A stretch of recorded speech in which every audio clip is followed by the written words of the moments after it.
সকাল বন্ধুরা, কেমন আছো তোমরা সবাই? আশা করি ভালো আছো। নতুন একটা দিন, নতুন একটা সুন্দর সকাল নিয়ে, সুন্দর একটা ভিডিও নিয়ে আমি হাজির হয়ে গেছি। তো দেখো, সকালবেলায় ঘুম থেকে উঠে ছাগলগুলোকে আগে বের করে নিচ্ছি। আর তোমরা কিন্তু ভিডিওটা প্রথম থেকে শেষ অবধি দেখো, আশা করছি তোমাদের ভালো লাগবে। তো দেখো, ছাগলগুলোকে বের করে নিয়ে আসলাম, এদিকে দেখো বেঁধে নিচ্ছি। তারপরে বাদবাকি কাজে টুকটাক করে আস্তে আস্তে লাগবো। এখন বেশ খুব একটা মানে শীত নেই, হালকা হালকা গরম গরম ভাব আছে। এখন কিন্তু আর সোয়েটার টুপি এগুলো কিন্তু আর লাগে না। কিছুদিন আগে কনকনে পুরো ঠান্ডা পড়ছিল, তখন কিন্তু সোয়েটার টুপি প্যান্ট মোজা সব কিছু কিন্তু পরতে হতো, নাহলে কিন্তু যেন শীতই ভাঙতো না। এদিকে দেখো, আমার গোলাপ গাছে, ডালিয়া গাছে, সব গাছে কুড়ি চলে এসছে। গোলাপ গাছে এর আগেও 2-3টে ফুল ফুটেছে, আর ডালিয়া গাছটাতে দেখো কুড়ি এসছে, কত সুন্দর। তো ছাগল কটা বেঁধে এই দেখো এখন ঘর থেকে নিয়ে আসলাম বাসনগুলো বের করে নিয়ে আসলাম। আর নিয়ে আসলাম হাতে করে 1 প্যাকেট আটা, মানে রেশনের আটা। কারণ এই তো 2 দিন আগে রেশন থেকে আটা দিয়েছে।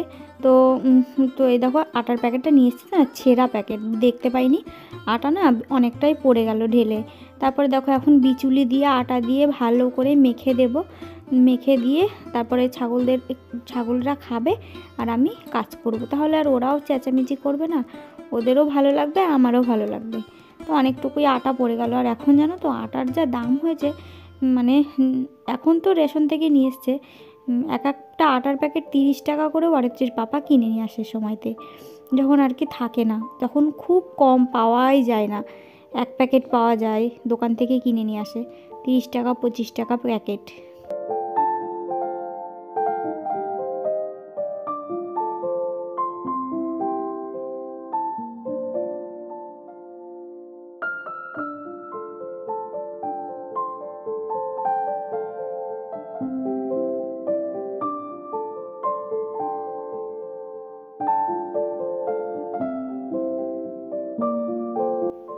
এদিকে দেখো, ভাবলাম যে কয়েকটা জিনিস কাচার আছে, মানে অরিত্রীর জামা, তারপর আমার বালিশের কভারগুলো কাচার আছে। তো সব কিছু কাচার আছে, ওগুলো ভাবছি মানে এখন তো আর জোরে জোরে বসে বসে আর কাচতে পারি না। তো একটুখানি গরম জল করলে পরে ভালো হবে, মানে যেটুকু ময়লা টয়লা আছে গরম জল করলে পরে উঠে যাবে। তার জন্য কষ্টটা কম হবে জন্য দেখো গরম জল বসিয়ে দিচ্ছি। গরম জল বসিয়ে দিয়ে তারপরে তোমার যাব আমি থালা বাসন কটা মাজতে। এদিকে আমার গরম জলও হয়ে যাবে, ওদিকে আমার থালা বাসন কটাও মাজা হয়ে যাবে। তারপরে এসে আমি জামা কাপড়গুলো ভিজিয়ে দেবো।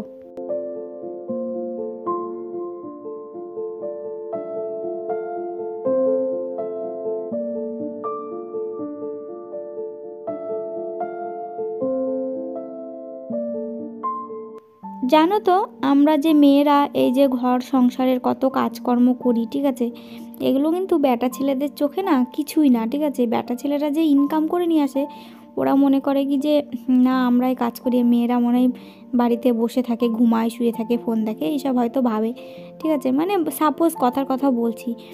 তো আমাদের প্রত্যেকটা মেয়েদের কিন্তু নিজের পায়ে দাঁড়ানোটা কিন্তু খুবই জরুরি, খুবই দরকার, জানো তো। ভুলটা আমি সেদিনকেই করেছিলাম, যেদিনকে খুব তাড়াতাড়ি বিয়ে করে নিয়েছিলাম, মানে বুঝিনি, তখন অল্প বয়স ছিল, প্রেম করেছিলাম, তো বিয়ে করে নিয়েছিলাম। এখন মনে হয় জানো তো, একটা বাচ্চা হয়ে গেছে, আবার একটা পেটের মধ্যে আছে। তো এখন মনে হয় যে তখন না অত কিছু মাথায় আসতো না, তখন অল্প বয়স, বুঝতেই পারছো, অত এইসব সংসারের ব্যাপারে কিছুই মাথায় আসতো না। কিন্তু এখন মনে হয় যে আমার যদি এখন যেমন বুদ্ধি হয়েছে, তখন যদি আমার সেমন বুদ্ধি থাকতো না, তাহলে না কি করতাম জানো তো, আগে কোনো একটা কিছু কাজ করতাম, কাজ শিখতাম, তারপরে বিয়ে করতাম। আমাদের প্রত্যেকটা মেয়েদের কিন্তু নিজের পায়ে দাঁড়ানোটা খুবই জরুরি। আমার একটা বোন আছে, আমি সবসময় বোনকে বলি যে মাধ্যমিক পরীক্ষাটা দিলে পারে আমার বোনু, তারপর ওকে কিছু না হয় সেলাই শিখতে বলবো, নালে ধরো পার্লারে কোনো একটা কাজ শিখতে বলবো, মানে কিছু হাত খরচের মতন হাত খরচ চলে যায়, বা কিছু হাতের কাজ শিখে রাখাটা কিন্তু খুবই জরুরি দরকার। আমি যেমন দেখো, না সেলাই শিখেছি, না পার্লারের কাজ শিখেছি, না অন্য কোনো আদার্স কাজ শিখেছি, তার জন্য এই যে আমাকে এখন ভুগতে হচ্ছে, কোনো কাজই সেরকমভাবে করতে পারি না। এই যে সকালবেলা ঘুম থেকে উঠেই ফোনটা হাতে নিয়ে মানে প্রতিদিন কাজ করতে হয়। এই ফোন হাতে নিয়ে কাজ করাটা কিন্তু আমাদের গ্রামের মানুষরা কিন্তু ভালো চোখে দেখে না, সবসময় হয়তো ভাবে যে ফোন নিয়েই বউটা খালি ঘুরে বেড়ায় সবসময়, এগুলোই কিন্তু চোখে পড়ে। কথাটা কিন্তু একদম বাস্তব কথা আমি বললাম, তোমরা একটু মিলিয়ে দেখবা। তো হাতের কাজ কিছু জেনে রাখা কিন্তু ভালো। তো দেখো এদিকে আমার বাসনপত্রগুলো মাজা হয়ে গেল, এদিকে আমি চলে এসেছি জলটা ভরে নিতে। তো জল এখন না জোরে আসে না খুব একটা, দেখো আস্তে আস্তেই জল পড়ছে, হয়তো আস্তে আস্তে জোরে পড়বে।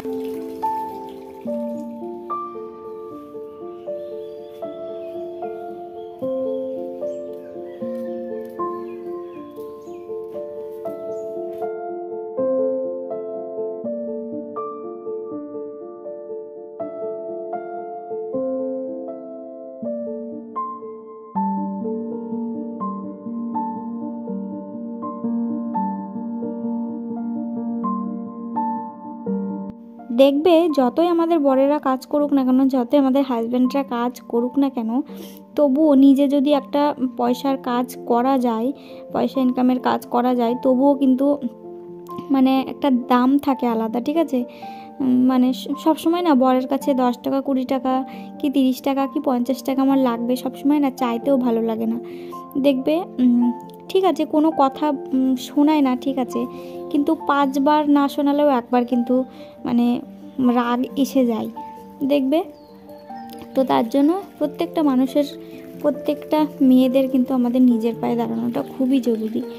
আমি সত্যিই খুব ভুল করেছি, এখন বুঝতে পারি সংসারের কি জ্বালা।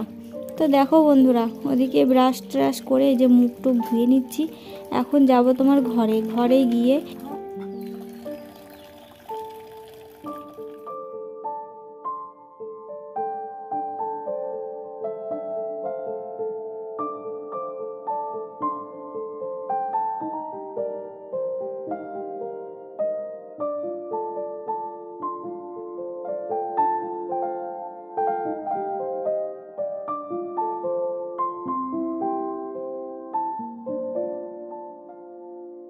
দেখো অরিত্রীও ঘুম থেকে উঠালাম, উঠিয়ে ওকে সোয়েটার টুপি টুপি পরিয়ে দিলাম।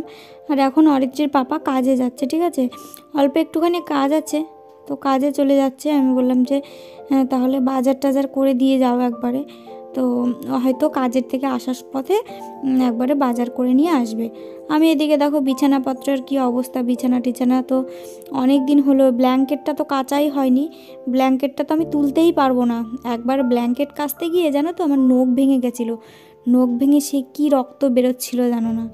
তো ব্ল্যাঙ্কেট কাচতে ভয়ই করে, সত্যি সত্যি একটা দিদিভাই বলেছিল ব্ল্যাঙ্কেটে ওয়ার দিয়ে নিতে, আর বছরে সত্যিই ওয়ার দিয়ে নেব, কারণ কাচাটা খুবই কষ্টকর। তো এদিকে বালিশের কভারগুলো অনেক দিনই হয়ে গেল যে ধোয়া হয়নি, তো বালিশের কভারগুলো আমি এই যে বের করে নিচ্ছি, গরম জলে দিয়ে ভালো করে একটু ভিজিয়ে রাখবো, দিয়ে ধুয়ে ফেলবো, তাহলে যেটুকু পরিষ্কার হবে। আমার তো আর এখন বসে বসে মানে জোরে জোরে কাচার কিন্তু শক্তি নেই, ঠিক আছে, মানে পারি না, হাঁপ লেগে যায়। কটা খেলে বা ঘরটা উঠোনটা ঝাড় দিলে তাই কেমন হাঁপ লেগে যায়, আর কাচার কথা তো দূরে রাখো। মানে ভাত খাওয়ার পরে যে আমি বাসনপত্রগুলো মাজবো, খাওয়ার পরে আমি কোনো কাজই করতে পারি না, ঠিক আছে, তবুও করতে হয়, সময়তে করি। তো খাওয়ার পরে বাসনপত্র বেশিরভাগটাই আমার শাশুড়িমাই কলপারে রেখে দিলে মেজে দেয়।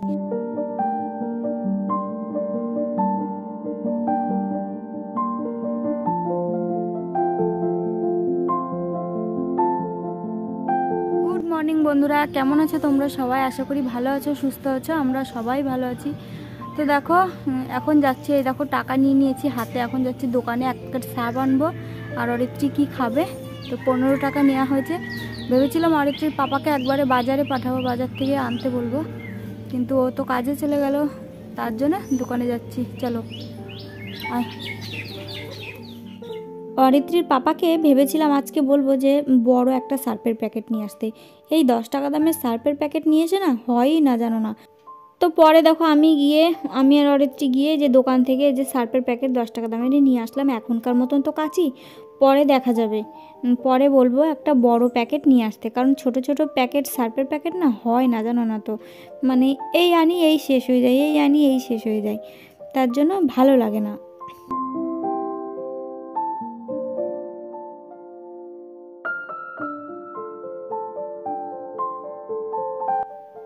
এদিকে দেখো মুরগির খাঁচা বের করছি, আর আজকে জানো তো মুরগির বাচ্চা ফুটেছে, তো তোমাদেরকে চলো শেয়ার করি। আর এই খুদগুলো কোটোতে দেখতে পাচ্ছ, কোটোতে কতগুলো খুদ।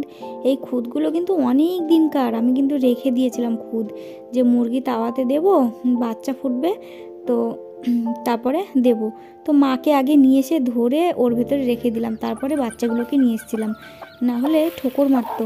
তো দেখো এদিকে, এই দেখো খুদ দিলাম, কত সুন্দর আমার ছানাপোনারা, এই যে বাচ্চারা, মা আর খাচ্ছে। আর জানো তো আমি না এই মানে খাঁচার ভেতর থেকে বের করব না, তো খাঁচার ভেতরেই থাকবে।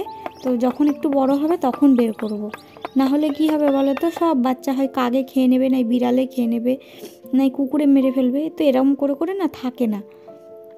তো এদিকে আমি এই মুরগিটাকে বের করে দিয়ে আসলাম, মুরগির বাচ্চাগুলোকে। এদিকে দেখো শাশুড়ি মা চা করেছে, তো বললো কি চা খাবা নাকি, তো আমি বললাম হ্যাঁ দিলে তো খাবোই।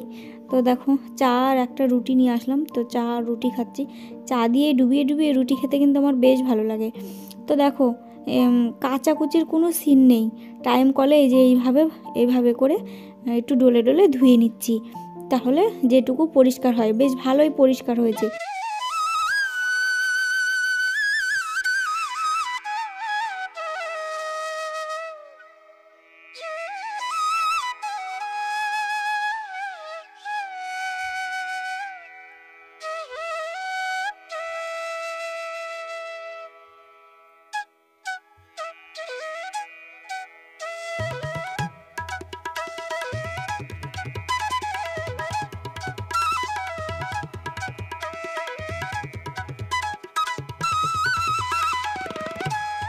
বিয়ের আগে সংসার মানে কি কেউই কিন্তু বোঝে না, বিয়ের পরে সবাই আস্তে আস্তে সব কিছু কিন্তু শিখে যায়, তাই না বন্ধুরা?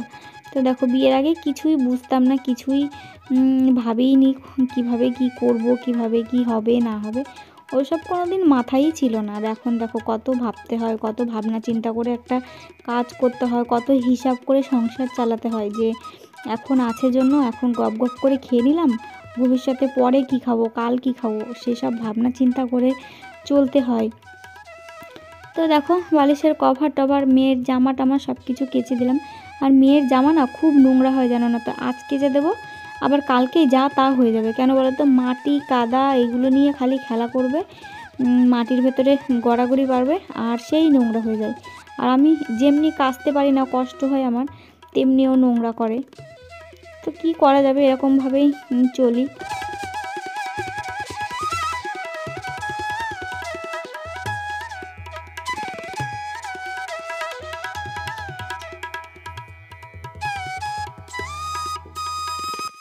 তো বান্ধবী গেছিলো বাপের বাড়িতে, তো বান্ধবীর বাড়ি থেকে এই দেখো শাক দিয়েছে, বেতের শাক।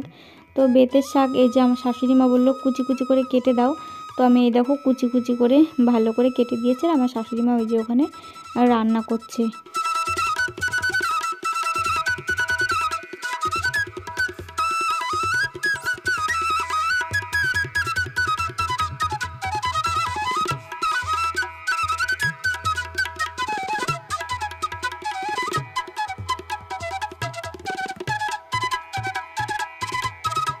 তো পরে অরিত্রীর পাপা অরিত্রীকে নিয়ে গেছিলো বাজারে, বাজার করে নিয়ে আসলো কাজের থেকে এসে। তো এদিকে দেখো আমার ঠান্ডা ভাত আছে জানো তো আজকে কতগুলো।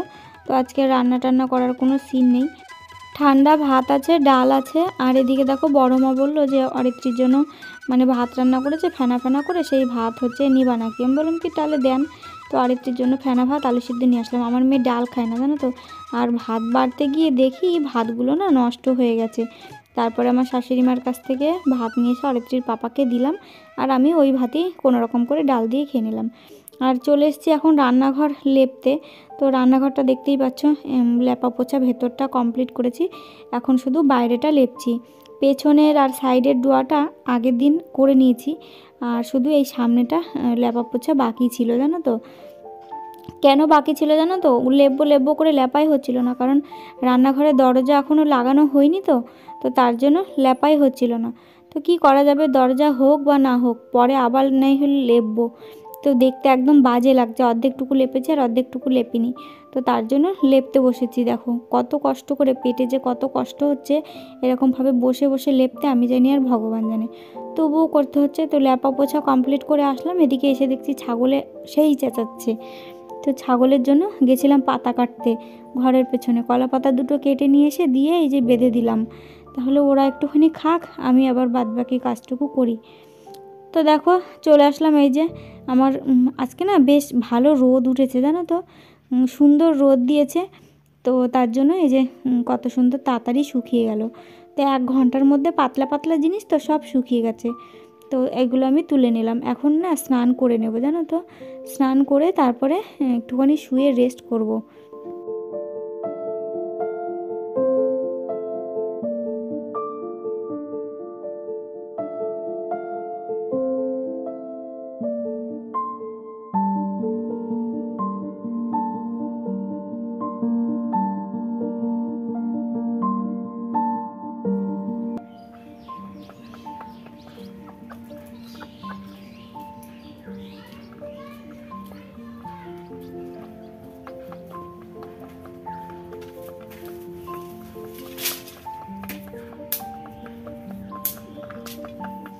স্নান করে কি আর রেস্ট করার উপায় আছে? দেখো একটার পর একটা কাজ লেগেই থাকে। তো ওদিকে আমি জামা কাপড় কটা তুলে উনুনের পাড়ে খড়ি নিয়ে আসলাম। খড়ি নিয়ে আসার পরে দেখো এখন ভাত বসিয়ে দিয়েছি স্নান করে, কারণ এখন যদি ভাত না রান্না করি অনেকটা লেট হয়ে যাবে। মেয়ের পড়া আছে 3:30টার সময়, তো ওকে তুলিয়ে খাওয়িয়ে পড়তে পাঠাতে হবে। এই দেখো আরিত্রির পাপা বড় একটা সার্ফের প্যাকেট নিয়ে এসছে। এই প্যাকেটগুলো না 500 প্যাকেট, তো 500 প্যাকেট নিয়ে এসছে। ক টাকা নিয়েছে আমি জানি না। আর এদিকে আলু, কাঁচা লঙ্কা, তেজপাতা আর মাছ নিয়ে এসছে। আর দেখো বেগুন, পেঁয়াজ টেয়াজ মানে টুকটাক জিনিস আছে। আর এদিকে আমার না দুটো মুরগিতে না ডিম পাড়তে আরম্ভ করেছে। তো 3টে এই যে ডিম দিয়েছে মুরগিতে, দেখতে পাচ্ছ। তো চলো বাজার টাজারগুলো গুছিয়ে টুছিয়ে নিই। তারপরে এখন তোমার মাছের জন্য সবজি কাটতে হবে।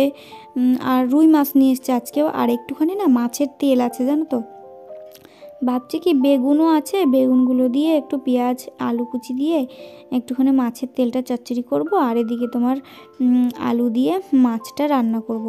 আর নিয়ে এসছে না জিরে, আর এখন খুব জিরের দাম, তো অনেক দিনই হলো জিরের দামটা খুব বেড়েছে। তার জন্য মানে জিরে খুব একটা আনা হয় না বলবো না, আনা হয় মানে অল্প অল্প করে দিয়ে খাই। তো এদিকে দেখো আলু কেটে নিয়েছি, মাছে নুন হলুদ মাখিয়ে নিয়েছি। আর এদিকে বেগুন, আলু, পেঁয়াজ এই যে কুচি কুচি করে কেটে নিয়েছি।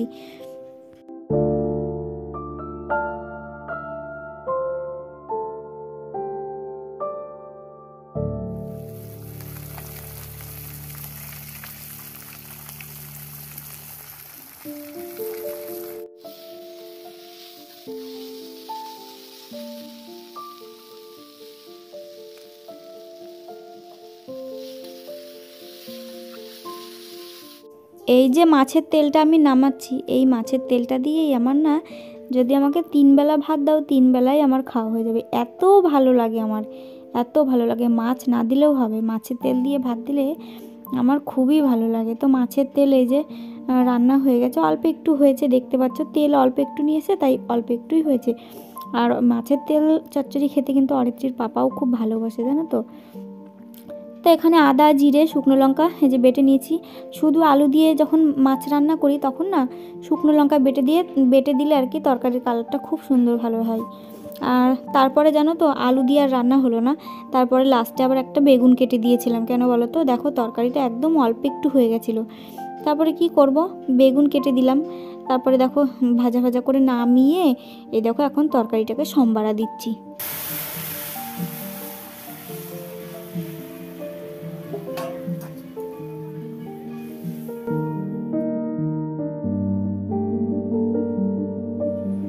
তো রান্না হয়ে গেছে। এইটা হচ্ছে তোমার পরের দিন বিকেলবেলাকার ভিডিও। এইটা দেখো বৃষ্টি চলে এসছে, এখন তো শীতকালেও বৃষ্টি বুঝতেই পারো। তো একদিন 2-4 দিন পর পরই নিম্নচাপ, তো বৃষ্টি হয়েছে। আর উনুন দেখতে পাচ্ছ আমাদের 2টো উনুন, ঠিক আছে। তো একটা উনুনে আমি এই উনুনটাতে রান্না করেছিলাম, এই উনুনের মানে ওপরেও তিরপল দেওয়া ছিল না। আর একটা উনুন আছে, ওই উনুনের ওপরেও না তিরপল দেওয়া নেই। তো আমার শাশুড়ি মা আগের কাজটা আগে না করে অন্য কাজ করছিল, আর এখন দেখো সেই ভোগান্তিটা ভুগতে হচ্ছে। তো দেখো এখন রান্না করতে এসছে, আগে রান্নাটা করে নিই, অন্য কাজ করলেই কিন্তু হতো। এখন রান্না করতে এসে দেখো কিভাবে কত কষ্ট করতে হচ্ছে। এদিকে দেখো ঝমঝমিয়ে বৃষ্টি পড়ছে, তো খাওয়ার বেলা হয়ে গেছে। তো এদিকে বৃষ্টির জন্য রান্নাই করতে পারছে না, তিরপল টাঙাতে টাঙাতে ওদিকে ভিজে গেল, ভিজে চপচপি হয়ে গেছে দেখো। তো কি করবে, এত রান্নাঘরটা হয়ে গেছে, কিন্তু রান্নাঘরে উনুন কাটতে তো একটু সময় লাগে তাই না, উনুন ভিজে থাকে, উনুন মাটি ছেনে দিয়ে রাখতে হয়, তো অনেক সমস্যা হয়। তো দেখো কত কষ্ট হচ্ছে বৃষ্টির দিনে, কত কষ্ট করে রান্না করবে জন্যে, কত কষ্ট করছে দেখো। তো তবুও তো এখানে তো আর রান্না করা যাবে না, কারণ দেখতে পাচ্ছ উনুনের কাছে জল বেঁধে গেছে। তো আমাদের কত কষ্ট করে রান্না করতে হয় বলো তো। তো তিরপলটা টাঙাচ্ছে যে কষ্ট করে এখানে উনুনটা জ্বালবো, কিন্তু জানো তো এখানে আর উনুনটা জ্বালতে পারিনি। তো এখানে আর উনুন জ্বালতেও পারিনি, রান্নাও হয়নি।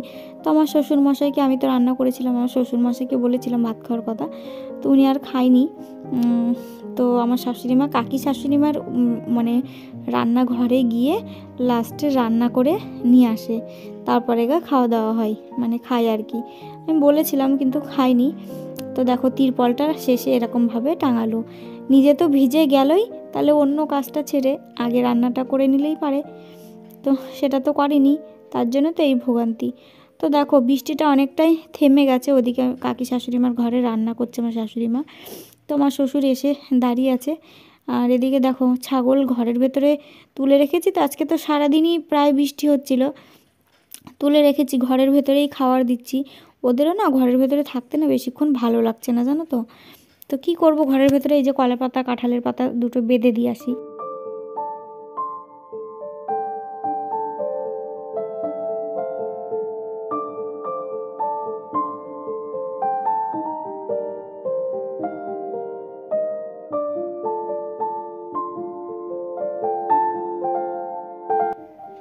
তো এখন হচ্ছে তোমার বিকেলবেলা, বৃষ্টি থেমে গেছে দেখো, এখন অরিত্রীকে নিয়ে আমি যাচ্ছি পড়তে দিতে, এখন তোমার 3:30 বেজে গেছে। তো বৃষ্টি, শীতকালেও বৃষ্টি ভালো লাগে বলো তো, ওয়েদারের কোনো ভাবই নেই, শীতকালে শীত, গরমকালে গরম, বর্ষার সময় বর্ষা, এখন কিন্তু সব কিছু উল্টোপাল্টা। তো দেখো মেয়েকে এখন দিয়ে আসলাম, ওই যে পড়তে একটু আগিয়ে দিয়ে গেলাম। তো চলো আজকের ভিডিওটা এই পর্যন্তই, ভালো লাগলে একটা লাইক কমেন্ট শেয়ার করে দিও। টাটা বন্ধুরা, বাই।